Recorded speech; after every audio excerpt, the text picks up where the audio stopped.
It all started back in 1961 as the Chicago Packers. Then, just the very next year, they became the Zephyrs.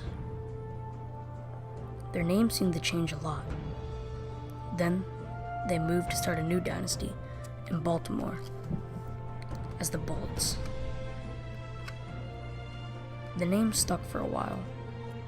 However, they relocated once again in '73.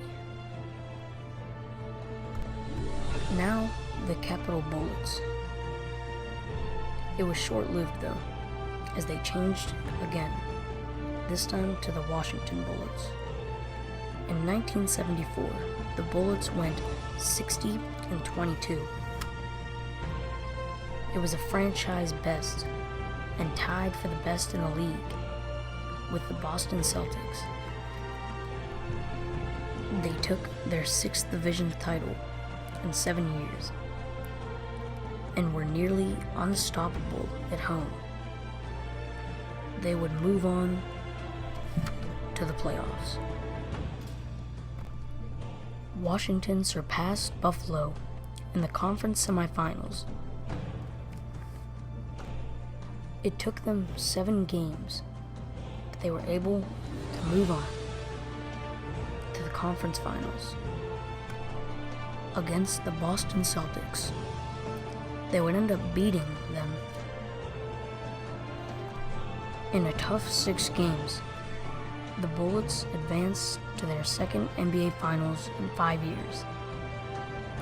Even though the Bullets were favored to win, a young Golden State Warriors squad led by Rick Barry toppled Washington in just 4 games.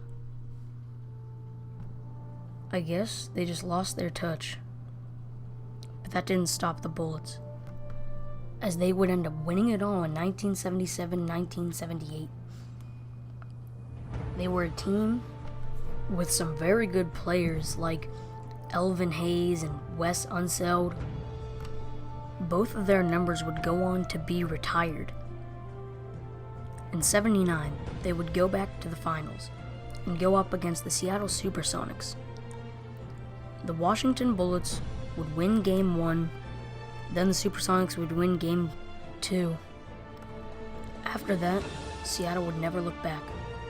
They went on to win the finals that year, and Washington was not the same after that year. They started losing a lot. Other than Tracy Porter setting the franchise assist record, everything went downhill. Players were traded, people were retiring. Nothing all that good was happening for the team. They changed their name to the Washington Wizards as we all know them today.